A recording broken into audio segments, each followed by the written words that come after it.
singgah sekejap di Sungai Baru, orang Linggi ke Tanjung Tuan. Sudah tersurat pesannya guru, ada ilmu panjang-panjangkan.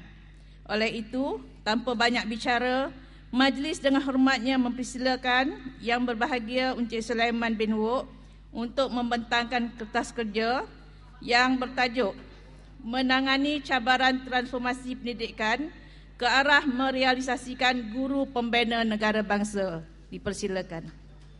Bismillahirrahmanirrahim. Assalamualaikum warahmatullahi ta'ala wabarakatuh.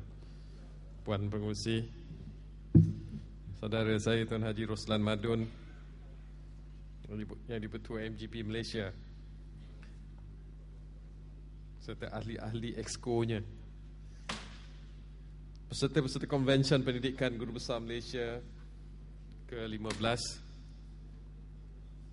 tuan-tuan, puan-puan yang saya hormati sekalian. Alhamdulillah, syukur kepada Allah kerana kita diberikan kesempatan untuk berjumpa. Saya pun kurang pasti faktor utama yang menyebabkan saya perlu hadir di sini. Saya cuma dapat rasakanlah satu sebabnya ialah kerana Haji Roslan ni guru besar kat Kuala Lumpur. Dan tadi bila saya masuk sini, saya rasa nak keluar balik. Sebab saya nampak orang kuat-kuat yang antaranya saudara Sabri. Selalu kita berbahas dulu tapi untuk kebaikan semualah. Itulah nampaknya ada sebahagian tu dapat, sebahagian kita tak dapat. Tapi nampak sekarang ni makin hebat dengarnya. Tadi orang kata YDP cakap bukan main lagi kata. InsyaAllah semoga mendapat keberkatan dan kebaikan daripada usaha berkenaan. Saya diberikan tajuk ni, sebenarnya Haji Roslan ni bagi tajuk ni, Menangani Cabaran Transformasi Pendidikan ke arah merealisasikan pembinaan negara bangsa. Saya sebenarnya berada dalam keadaan bercakap sesuatu yang belum 100% pasti. Saya akan jelaskan mengapa belum 100% pasti. Tadi rasanya Menteri ada bercakap juga tentang beberapa perkara, perkembangan-perkembangan terkini. Kami sebenarnya ketika ini sedang bersidang di Pan Pacific KLIA untuk melihat semula PIPP kita. Dan kita lihat sejak 100 hari, lebih sedikit 100 hari bila berlakunya perubahan pucuk pimpinan kepimpinan negara kita, banyak perkara telah berlaku, khususnya yang ada kaitan langsung dengan pendidikan. Dan tadi pun sebenarnya sebelum Menteri hadir di sini, Menteri telah mengadakan satu majlis yang disebut sebagai Perhimpunan Warga Pendidik. Dan dia membicarakan perkara-perkara dan juga perkembangan-perkembangan terkini dalam dunia pendidikan. Semua ini sebenarnya diambil kira, perkara yang disebut oleh Yang Amat Berhormat Menteri dan juga perkara yang kita bincangkan di Pan Pacific diambil kira dalam menentukan hala tuju kita. Sebab itu saya katakan banyak perkara yang masih tidak pasti. Dan bila kita imbas semula PIPP kita, sebab 2 kali setahun kita kena buat pelaporan, orang sering tertanya-tanya, antaranya mengapa sukar pelbagai pihak di pelbagai peringkat untuk mengemukakan laporan PIPP, maknanya laporan pelaksanaan PIPP. Dan setelah diamati, didapati ada di antara perancangan itu yang dibuat tanpa mengambil kira kemungkinan boleh laksanaan aktiviti itu di peringkat bawah. Jadi kerana itulah bila dikemukakan laporan, antaranya kita minta laporan dari negeri, negeri dapatkan laporan dari PPD, PPD dapatkan laporan dari sekolah, sampai di peringkat kementerian, kementerian kata kenapa kemukakan laporan ini tidak berkaitan dengan apa yang tertera dalam dokumen PIPP. Memang itulah jadinya, sebab perancangan yang dibuat di atas itu tidak dapat turun ke bawah. Bukan tak turun, dia turun, tapi pelaksanaannya tidak boleh dibuat di peringkat bawah. Misalnya kalau membina negara bangsa, mengusahakan penterjemahan buku. Kita di sekolah tak terjemahlah buku. Buku dah terjemah tu kita pakailah di sekolah.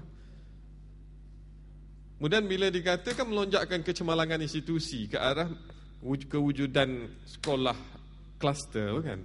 Sekolah kita memanglah kita lakukan usaha-usaha untuk mempertingkat prestasi. Jadi kita laporkanlah usaha mempertingkat prestasi, tapi bila nak ditalikan dengan kenyataan asal dalam buku PIPP macam tak kena. Jadi yang inilah kita lihat semula dan kita kena perbetulkan. Jadi mana yang tak kena kita gugurkan, mana yang tidak ada kita cuba masukkan supaya realistik. Jadi apa yang dirancang di atas dapat disambut di peringkat JPN, dapat disambut di peringkat PPD dan dapat dilaksanakan di peringkat sekolah. Dan tuan-tuan dan puan-puan, saya sering menyebut ni di Kuala Lumpur, apa-apa sahaja yang dilakukan di Kementerian Pelajaran Malaysia, akhirnya pelakuannya perlu berlaku dalam erti kata sebenarnya di sekolah. Jadi kalau kita nak mengatakan bahawa sistem pendidikan kita berkesan, keberkesanannya hanya dapat dilihat kalau perkara itu berjaya dilaksanakan di sekolah. Sama juga keadaannya kalau kita nak mengatakan bahawa kementerian kita sudah berjaya atau sistem pendidikan kita berjaya. Berjaya atau gagal sistem kita sebenarnya diukur dengan melihat berjaya atau tidak berjayanya sekolah kita. Jadi kerana itu, you have the demanding power. Apa-apa kehendak peringkat sekolah sebenarnya kena bagi memungkinkan orang di sekolah dapat merealisasikan hajat orang di atas. Sebab kalau kita sama-sama mogok, kita tak buat kerja kita, satu apa pun tak boleh dicapai oleh kementerian kita. Sebab apa-apa pun yang dibuat, projek-projek pembangunannya, penyaluran peruntukannya dan sebagainya, akhirnya ialah ke arah memastikan sekolah dapat menjalankan fungsinya untuk melahirkan anak didik yang kemudiannya kita sumbang balik kepada negara kita. Dan orang boleh sebut dengan pelbagai istilah, modal insan lah dan sebagainya. Semuanya itu produk yang kita hasilkan di sekolah.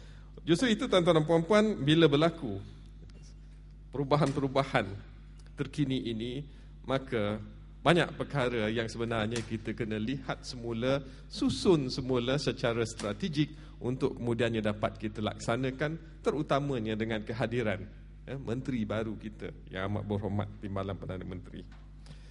Jadi dengan kesempatan ini saya ingin menyentuh beberapa perkara dulu sebelum dapat kita bicarakan dengan hasrat seperti tertera dalam tajuk yang diberikan kepada saya pada hari ini. Yang pastinya, di mana-mana kita pergi sekarang, orang berbicara tentang satu Malaysia. Rakyat didahulukan, prestasi diutamakan.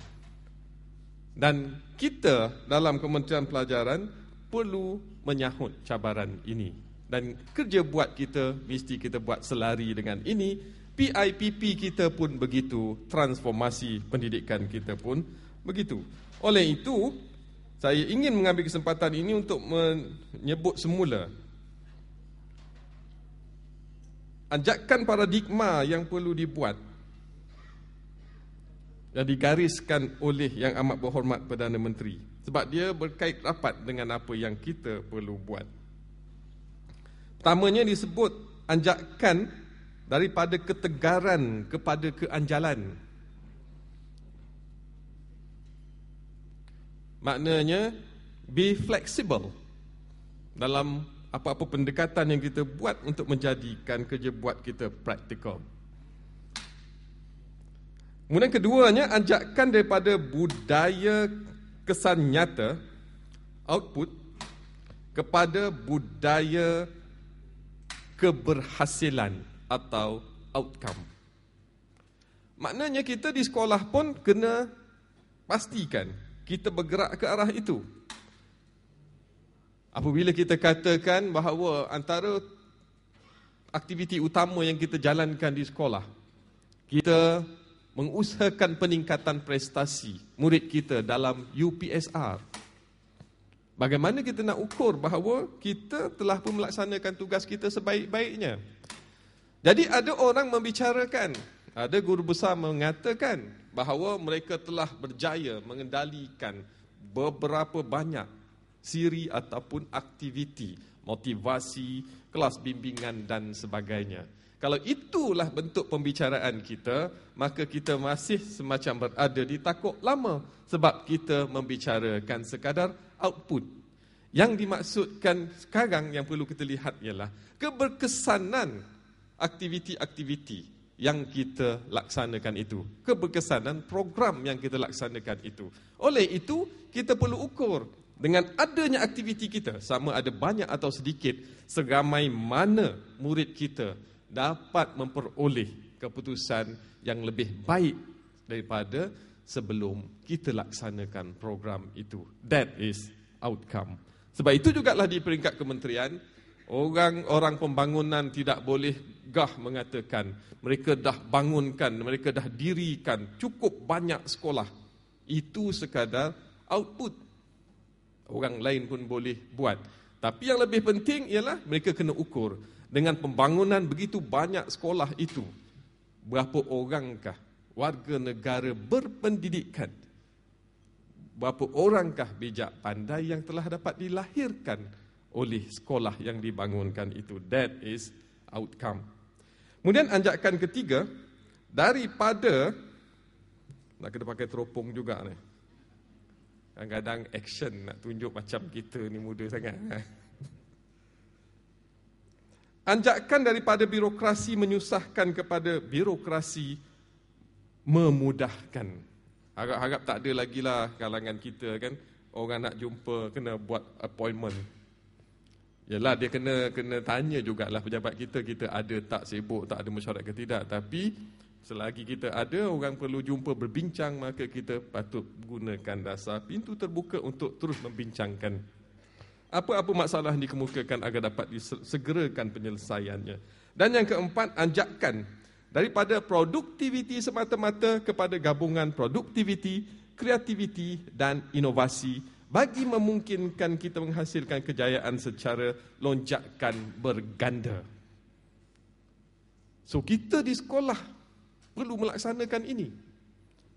Ya, maknanya kita bukan nak melahirkan modal insan atau warga negara atau anak didik, istilah mudahnya, yang berjaya.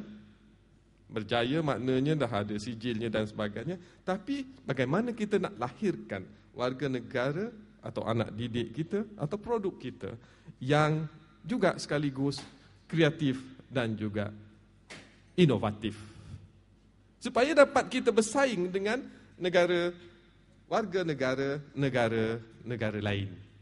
Supaya kita dapat menjadi orang yang mereka cipta teknologi dan bukan sekadar memanfaatkan teknologi. Maknanya mungkin kita buat perkara yang sama seperti yang orang lain buat, tetapi yang kita buat ada nilai tambahnya sendiri. Baru-baru ini adalah kawan-kawan pengetua ajak saya pergi ke Beijing. Bila sampai di Beijing ni, antara perkara rupanya yang menarik perhatian ramai ialah iPhone. Sebab Maxis dekat Malaysia sedang canangkan iPhone. Jadi bayar dalam 3,000 gitulah, dapatlah iPhone touch. Pergi ke sana, benda yang sama dia ceritakan. Tapi satu, harganya murah, 200.5 banding dengan 3,000 kat sini. Kemudian kalau kita beli dengan Maxis, boleh masuk satu SIM card je. Dekat yang dijual di negeri